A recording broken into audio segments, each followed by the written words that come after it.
55,277 కోట్లు ఎఫ్ఆర్బిఎం కింద తీసుకున్నారు. కార్పొరేషన్ గ్యారంటీల కింద 61,991 కోట్లు తీసుకున్నారు. 10,099 కోట్లు గ్యారంటీ లేకుండా తీసుకున్నారు.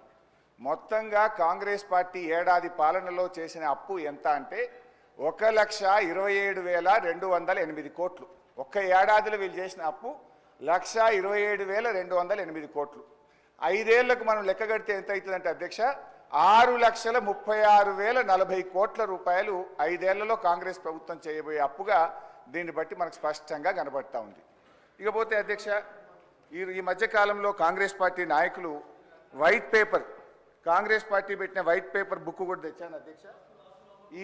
ఇది వైట్ పేపర్. అదేవిధంగా బట్టి విక్రమార్క గారు ఈ సభలో పెట్టిన పేపర్. దీని ఆధారంగా నేను పోయినసారి బడ్జెట్ సమావేశాల్లో కూడా చాలా స్పష్టంగా చెప్పాను. మీరు గతంలో బీఆర్ఎస్ పార్టీ 10 ఏళ్ల కాలంలో 671 అని ఒకరంటారు, 7 లక్షల కోట్లని ఒకరంటారు, 711 అని నోటికొచ్చినట్టు మాట్లాడుతున్నారు. I challenge in this house, ఒకరోజు స్పెషల్గా డిబేట్ పెడతారా పెట్టండి, లేదు ఆడిటర్లను పిలిచి పెడతారా, ఫైనాన్స్ డిపార్ట్మెంట్ పెట్టి పిలుస్తారా పిలవండి.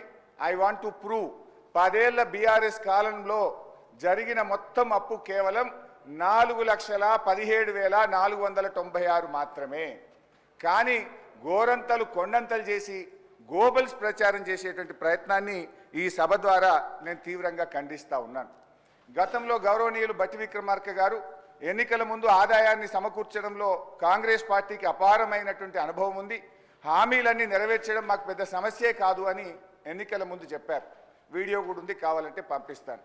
ఇప్పుడు అధికారంలోకి వచ్చిన తర్వాత ఏమైంది, ఏడాది అయింది, హామీలు ఎప్పుడు అమలు చేస్తారంటే అప్పుల పేరు చెప్పి తప్పించుకునేటువంటి ప్రయత్నం చేస్తున్నారు. ఒక అబద్ధాన్ని 100 సార్లు చెప్తే నిజమైతే అనే విధంగా గోబల్స్ ప్రచారం చేస్తూ ఉన్నారు. అందుకే ఈ శాసనసభ వేదికగా సభ్యులకు రాష్ట్ర ప్రజలకు కూడా ఈ 7 లక్షల కోట్ల అప్పు అని కాంగ్రెస్ పార్టీ చేస్తున్న ప్రచారం తప్పు అని ఈ సభ ద్వారా రాష్ట్ర ప్రజలకు నేను తెలియజేయదలుచుకున్నా అధ్యక్ష. ఆర్బీఐ కంటే గొప్ప వాళ్ళు అయితే ఉండరు అధ్యక్ష. ఇన్ఫ్యాక్ట్ అధ్యక్ష ఈ 4,17,496 కోట్లలో కూడా 10 ఏళ్ల బీఆర్ఎస్ పాలనలో 4-5 ప్రత్యేకమైన విషయాలు ఉన్నాయి. 2 వరుస కరోనా సంవత్సరాలు రావడం వల్ల కేంద్ర ప్రభుత్వం అప్పుడు మొత్తం దేశం యొక్క ఎకానమీ అతలాకుతలమైంది. మీరు రాష్ట్రాలు 1.75% అదనంగా అప్పులు తీసుకోండి, క్యాపిటల్ ఎక్స్పెండిచర్ చేయండి అని కేంద్ర ప్రభుత్వం చెప్పడం వల్ల మనము తీసుకున్నటువంటి అప్పులు కూడా ఉన్నాయి. ఇది కాకుండా ఉదయ్ స్కీమ్ ద్వారా, సార్ లెట్ మీ కంప్లీట్, ఆ తర్వాత అని చెప్పమనండి. Let me complete. Speaker sir, Harish Rao గారు సభలో చాలా సంవత్సరాల నుంచి ఉన్నారని చెప్తా ఉన్నారు. వారికి అన్ని రూల్స్ తెలుసు, నిబంధనలు అన్నీ తెలుసు.